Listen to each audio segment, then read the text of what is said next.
የአማራ ህዝብ ፍትሃዊ ትግል ስንል አሁን እኔ አንድ እንደ ተራ ኢትዮጵያዊ ሁኜ ነው የምናገረው። አንድ እንደ ኦሮሞ ተወላጅ ሰው ሁኜ ነው የምናገረው።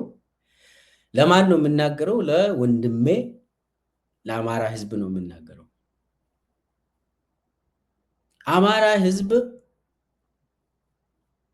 ለየት ባለ መልክ ጉዳት እየደረሰበት ነው።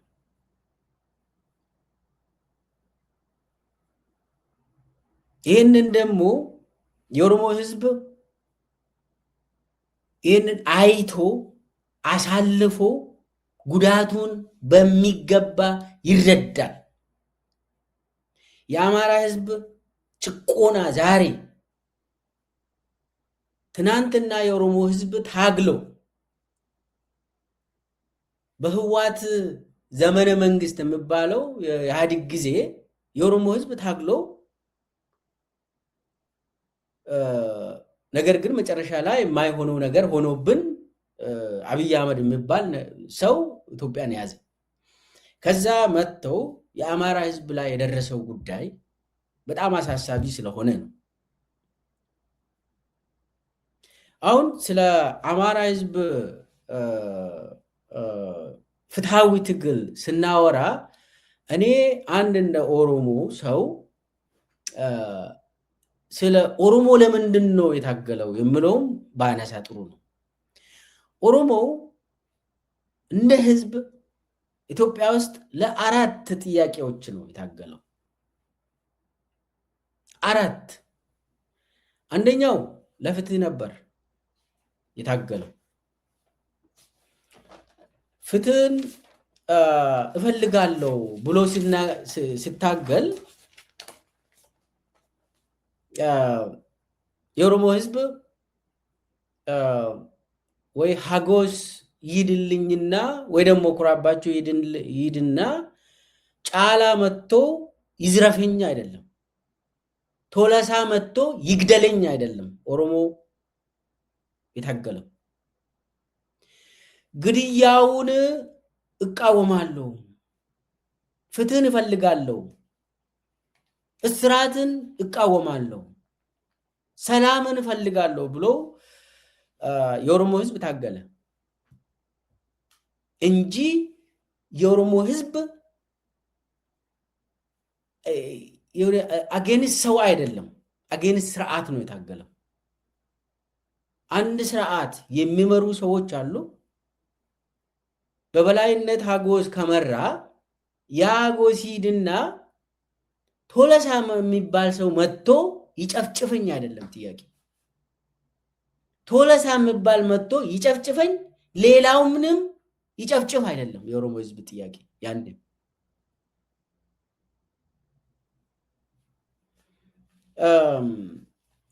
ዛሬ ኦሮሚያ ውስጥ በህዋት ዘመን የሚባለው ጊዜ እንኳን ደና የነበረው የፍትህ ስርዓቱ ዛሬ ሙሉ በሙሉ ዛሬ የፖሊስ ስራ ሰውን መረሸን ነው። ኦሮሚያ ውስጥ ፍርድ ቤት የሚባል የለም፣ አፈና ነው ስርዓቱ። በየአደባባዩ ትረሸናለ፣ በየቀኑ ርሸና ነው፣ ረሽኑ ነው የሚባለው። እና በኢህአዴግ ጊዜ አይገናኝም። በኢህአዴግ ጊዜ ይሻላል ፍትሁ። የኦሮሞ ህዝብ ጥያቄ ግን ፍትህን ስጠይቅ ነበር፣ ዘወረስት መጣለት፣ መጥፎውን አገኘ።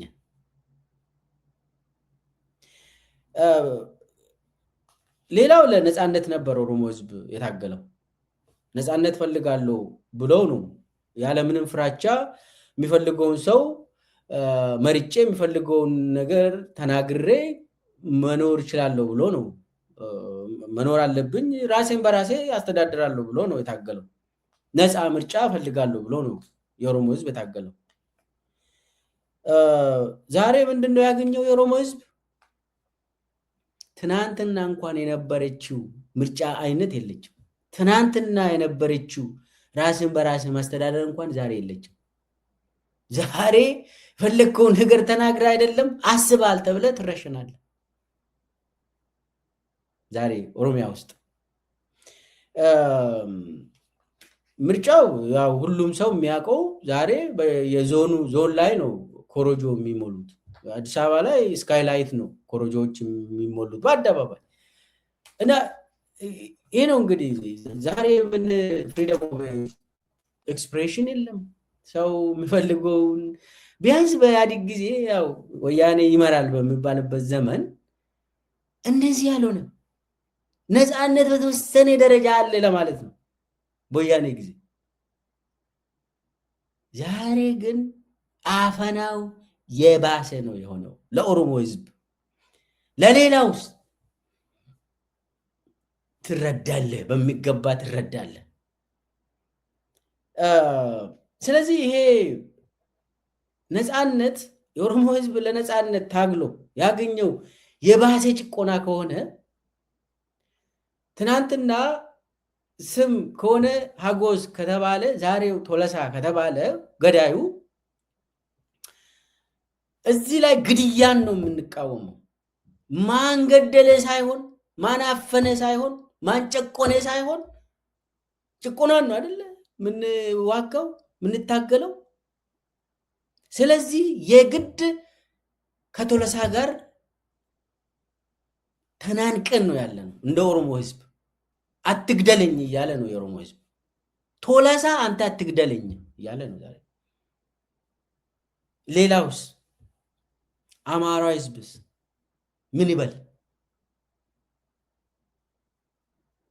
እና ግልጽ የሆነ አማራ ህዝብ ላይ እየተካሄደ ምንም አጨቃጫቂ አይደለም። ህዝቡ ፍትሃዊ የሆነ ትግል እያካሄደ ነው። መብቱ ነው። ያንን ደግሞ መደገፍ አለብን። የአማራ ህዝብ ለፍትህ የሚያደርገውን ለነፃነት የሚያደርገውን ትግል እኔ በሚገባ እረዳለሁ። ትናንትና አይቻለሁ፣ ዛሬም እያየው ነው። የባሰ ጓደኞቼ ናቸው እኮ አሁን መንግስት ላይ ያሉ ግድያ ላይ ውሳኔ የሚሰጡት አብረን የነበርነው ልጆች። እኔ ይህንን ካልተቃወምኩኝ ማን ነው የሚቃወም? ኦሮሞ ህዝብ ነፃነትን ይፈልጋል ካልኩ የአማራ ህዝብም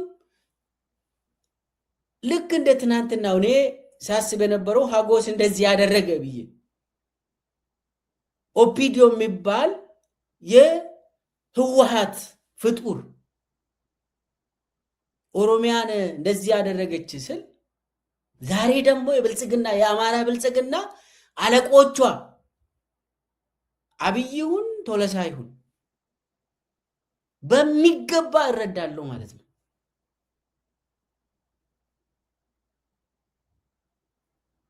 የአማራ ህዝብ ራሱን በራሱ ማስተዳደር አለበት።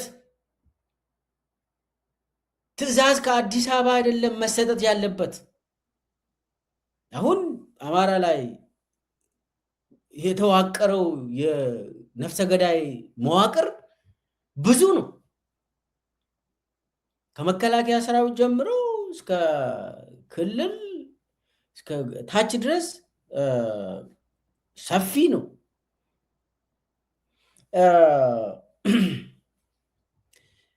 እንግዲህ የአማራ ህዝብ ጭቆና ስሜቱን እረዳለሁ እያልኩ ነው። ትናንትና እኔ ሀጎስ የሚባል በነገራችን ላይ ሰለሞን ጢሙ የሚባል ነው የኦሮሚያ ፕሬዝዳንትን የሚያሽከረክረው። ያኔ የህወሓት ሰው ለማ መገርሳ ወደ ስልጣን እንደመጣ ያንን ቆረጠ። ከዛ በኋላ የክልሉ መንግስት ትንሽ ነፍስ ዘራ። ከዛ ሁኔታዎቹም በአማራ ክልልም ዶክተር ገዱ አንዳርጋቸው ተመሳሳይ ነገር ሆነ። ያ ነገር ነው እንግዲህ ወደ ህዝብና መንግስት ውስጥ የነበሩ እንትን ሲያደርጉ ሲወያዩ የሆነ አንድነት ሲፈጠር ለውጡ እንዲመጣ ተደረገ። ዛሬ ይህ ብልጽግና የሚባለው በአብዛኛው ከላይ የተሰበሰበው ከኦፒዲዮ ነው። ምንም አጠራጣሪ እንትን አይደለም። የአማራ ህዝብ ትግል ፍትሃዊ ነው። ትግሉን ልንደግፈው ይገባል። ወደ ሌላ ይሄ በጣም ውስብስብ የሆነ ነገር ባንገባ ይሻላል። የህዝቡ ጥያቄ ምንድን ነው? በዚህ ሰዓት ውዥንብር ውስጥ የምንገኘው ሰዎች እስቲ ወረድ እንበልና ኢትዮጵያውያን ጥያቄ ምንድን ነው? በዚህ ሰዓት ምንድን ነው ጥያቄያቸው ብንል ብንጠይቅ ተመሳሳይ ነው፣ ከዳር እስከ ዳር ከጫፍ እስከ ጫፍ እና እዚህ ላይ የአማራ ላይ የተደረገውን እኔ ያው እዚህ ላይ ፎቶዎችን ታያላችሁ። ይሄ ፎቶ ከገዱ አንዳርጋቸው ጀምሮ እስከ አረጋ ከበደ አለ። ይህ ሁሉ ምንድን ነው የሚያመለክተው? እሱን እመጣበታለሁ። ሶስተኛ ጥያቄ የኢኮኖሚ ተጠቃሚነት ነው። የኦሮሞ ህዝብ ጥያቄ ኢኮኖሚውን እንጠቀም በጋራ በፍትሃዊነት። ያኔ በኢህአዴግ ጊዜ እኮ እንደ ዛሬ አይደለም። ኢትዮጵያ ውስጥ የተወሰነ ኢኮኖሚ ነበር። ነገር ግን እኩል ተጠቃሚነት ይኑር ነው። ያኔ ድህነት የለም ማለት አይደለም፣ ግን የተሻለ ኢኮኖሚ ነበር ያኔ በኢህአዴግ ጊዜ። ግን ደግሞ አዲስ አበባ ላይ የተወሰነ እኩል ተጠቃሚነት ይኑር ነበር። ዛሬ ምን ይመስላል? ሁሉም ለማኝ ነው ኢትዮጵያ ህዝብ። የተወሰኑ የብልጽግና ካድሬዎች ባለጊዜ ይባላሉ፣ እነሱ ይዘርፋሉ፣ እንደፈለጉ ነው የሚያደርጉት። ግን ኢትዮጵያ ህዝብ ከዳር እስከ ዳር ኦልሞስት ለማኝ ነው የሆነው፣ ደሃ ነው፣ ረሃብተኛ ነው የሆነው። ስለዚህ ትናንትና የጠየቅነው እንደ ኦሮሞ ህዝብ የጠየቀው ጥያቄው የባሰ ሆነ ማለት ነው። ተርቦ የማያውቅ ዞን እንኳን ተራበ ዛሬ። ሌላው አራተኛ ጥያቄ የማንነት ጥያቄ ነበር። ሰው በማንነቱ ይገፋ ነበር፣ ይታሰር ነበር፣ በባህሉ እንዲከፋ ይደረግ ነበር። ዛሬ ኦሮሚያ ውስጥ ሰው ተገለው በአህያ ተጭነው ልክ እንደ ከሰል ከከተማ ወደ ከተማ ይዞራል። ይሄ ነው የኦሮሞ ባህል ማለት። ከኦሮሞ ማንነት ጋር የማይሄድ ነገር ነው የሆነው ዛሬ። ስለዚህ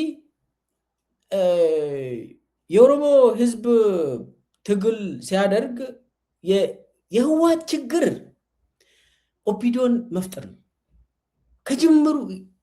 አጠቃላይ ችግሩ ኦፒዲዮ መፍጠራቸው በጣም ስህተት ነው። ህወሓቶች ግን ደግሞ ኦፒዲዮን ስለፈጠሩ ያ ታሪክ ነው። ዛሬ ህወሓት ራሱ ተጎጂ ነው። የትግራይ ህዝብማ ያው መከራ ነው የነሱ፣ ወይ ይጠፋሉ ወይ ነፃ ይወጣሉ። ስለዚህ እኔ አሁን የኦሮሞ ህዝብ ትናንትና ህወሓት ኦፒዲዮን በመፍጠር የኦሮሞ ትግልን ጎዳ ብዬ እንትን አልልም። ግን ደግሞ ባይዘው መጨረሻ ላይ ህወሓቶች ስልጣን ውሰዱ ችግር የለም ብሎ ሲያስረክቡ አብይን ግን ባታደርጉ ይሻላል ብሏል። አብዛኛው የህወሓት ሰዎች ያኔ ይኸውላችሁ ኦፒዲዮች ስልጣን ውሰዱ ግን አብይን ባታደርጉ ይሻላችኋል ብለው እኔ የሚያውቁ ሬኮሜንዴሽኖች ነበሩ። ያው ያኔ እምቢ አልን፣ አብይን አደረግነው። ስህተቱ እኛም ነው ማለት ነው። እነሱ መጨረሻ ላይ ብሏል፣ ተናግሯል። ሁላችሁ አብይ እናንተን አጥፍቶ ይጠፋል ብሎ ተናግሯል ህዋቶች። ሰው ይህ ሁሉ ምንድን ነው የሚያሳየው? የግድ መተባበር ያስፈልጋል። መተባበር ትናንትና የሆነው ነገር ሆኗል፣ አልፏል። ያ ደግሞ ትብብርን አይከለክልም። ይህንን ካልኩ የኦሮሞ ህዝብ ጥያቄ ይታወቃል። የፍትህ፣ የነፃነት፣ የኢኮኖሚ፣ የማንነት የተለያዩ እነኚህ አንድ ላይ ተደምሮ የኦሮሞ ህዝብ ጥያቄ ነበሩ። ያ ተመለሰ ሳይሆን ድራሹን አጠፋ አብይ አህመድ።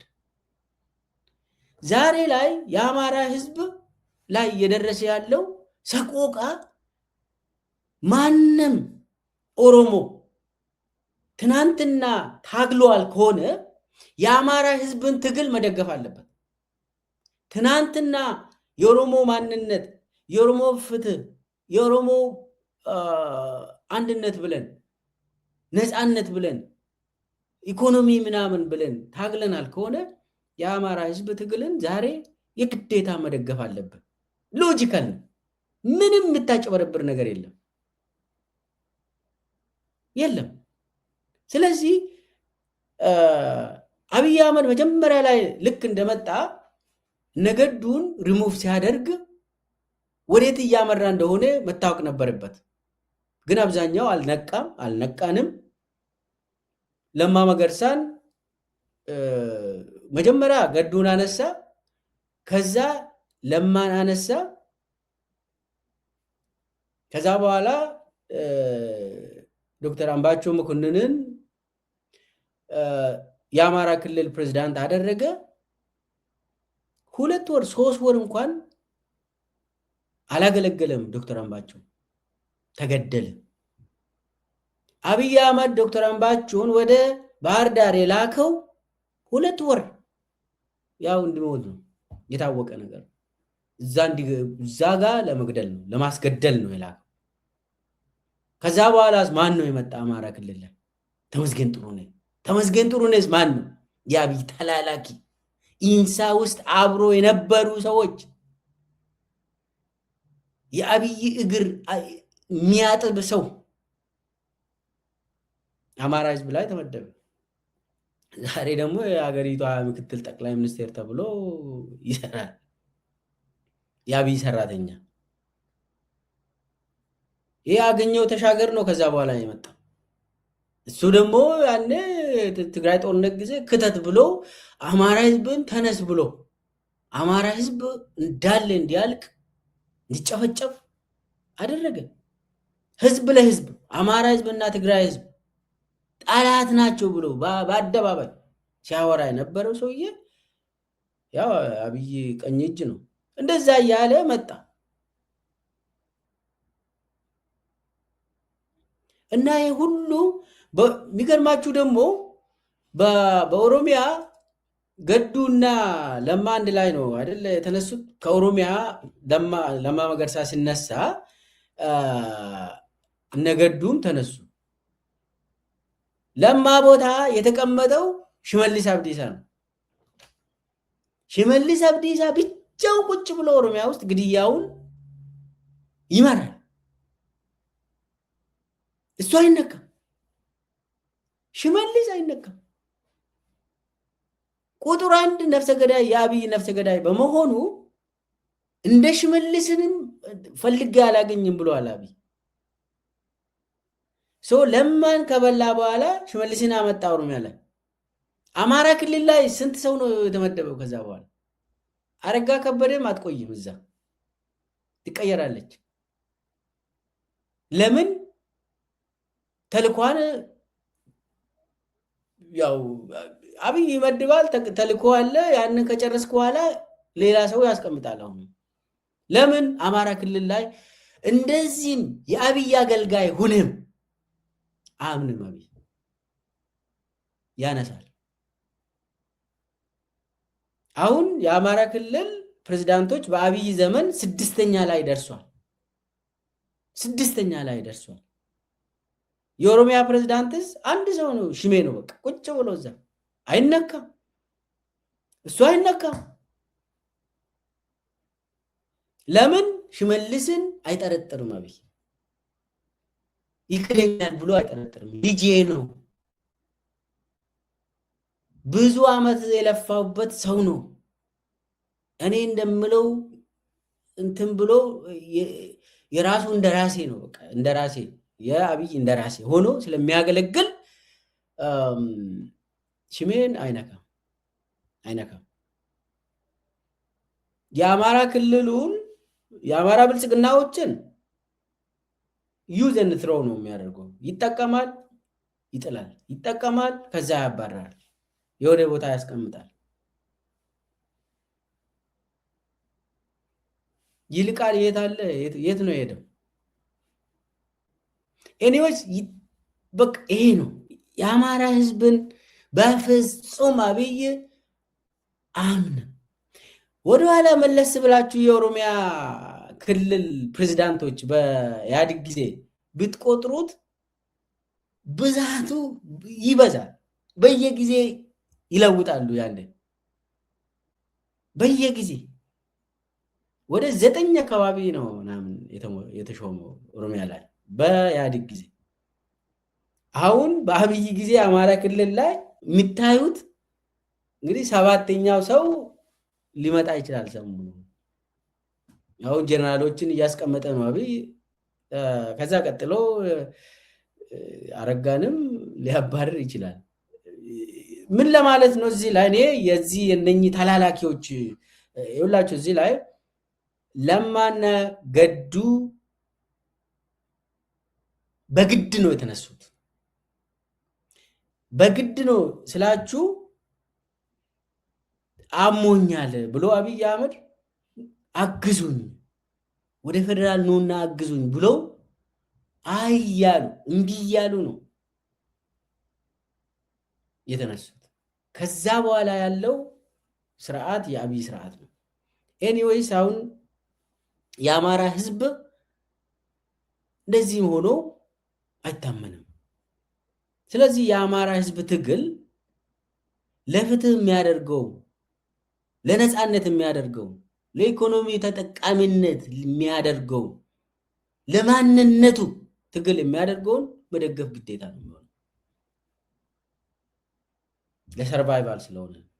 እኔ የምረዳው የአማራ ህዝብ በዚህ ሰዓት ትክክለኛውን ትግል እያደረገ ነው።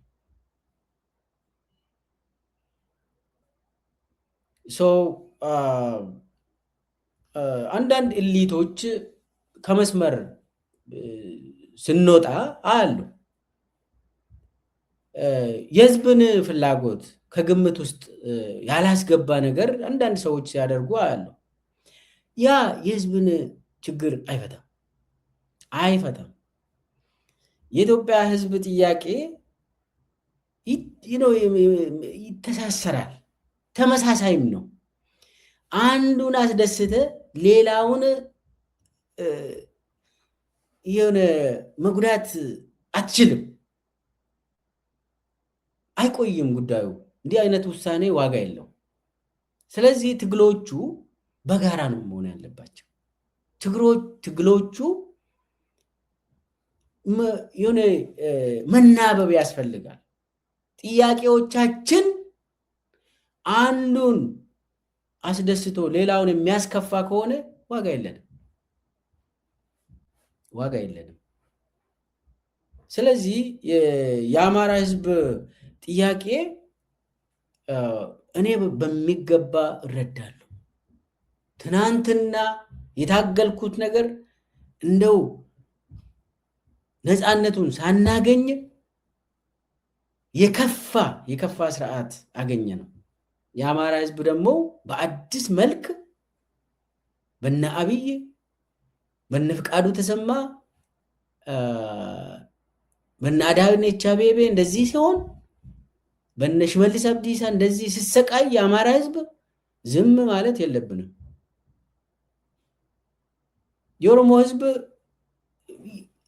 የኦሮሞ ህዝብንም እነኚህ ቶለሳዎች ሲያሰቃዩን ዝም አላልንም፣ እየታገልን ነው። ሌላው ማህበረሰብ ትግል ሲያደርግ በሚገባ እንረዳለን ማለት ነው።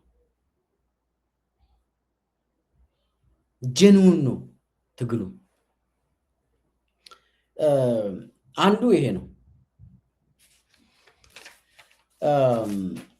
ሌላው አብይ አህመድ እያደረገ ያለው በተለይ ኦሮሞና አማራን የሚያጣላ ብዙ የአዲስ አበባ ጉዳይ አለ።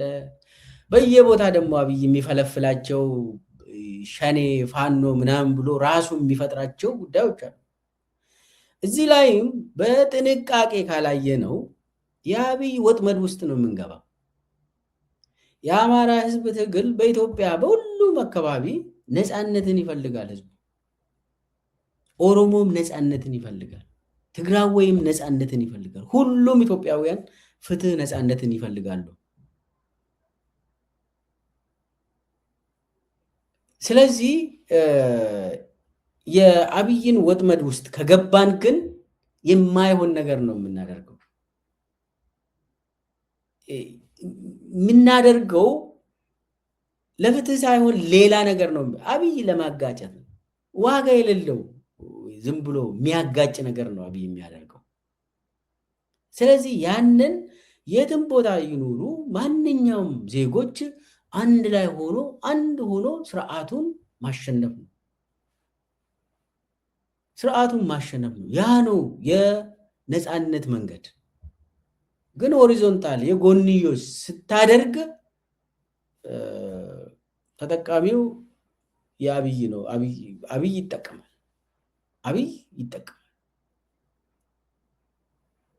ሰው ምንድነው ማድረግ ያለብን? የሚያጋጭ ነገሮች ካሉ አሁን የተለያዩ ጥያቄዎች አሉ። ጥያቄዎቹ የትኛው ነው መቅደም ያለበት? ስርዓቱን ማሸነፍ ነው ወይስ የጎንዮሽ? አያስፈልግም የጎንዮሽ። ስርዓቱን ካሸነፍክ በኋላ እኮ ቁጭ ብለህ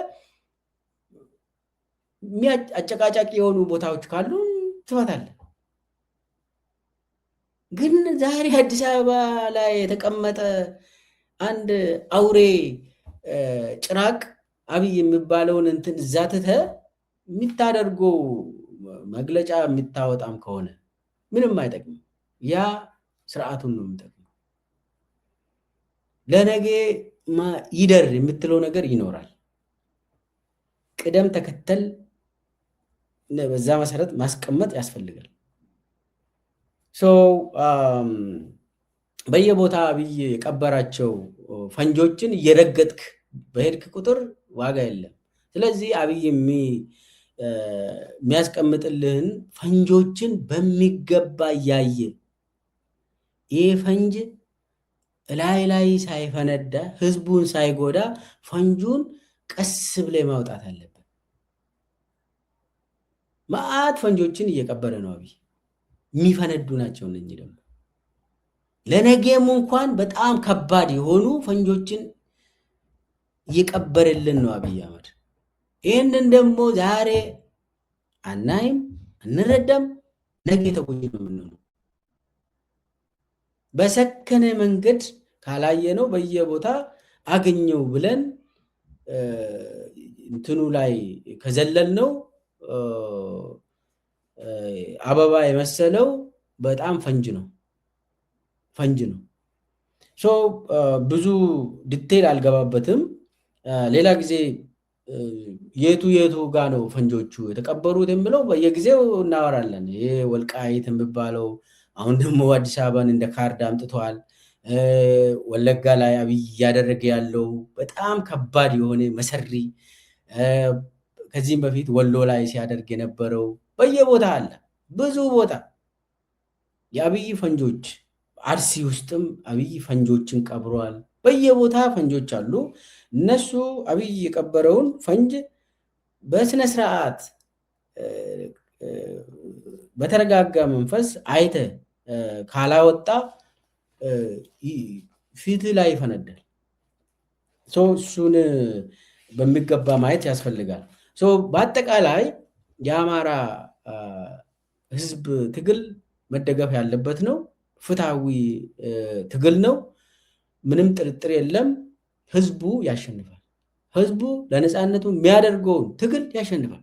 ይህ አብይ የሚመራው ጨቋኝ ስርዓት ህዝብን አያሸንፍም። አይተናል።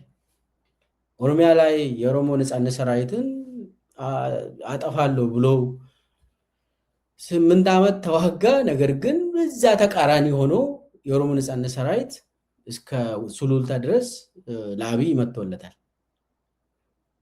ፋኖም በአማራ ክልል ግዛቱን እያሰፋ ሄደ እንጂ እየመነመነ የሄደበት አላየውም። ስለዚህ የህዝብ ትግል ያሸንፋል የሚል ነው።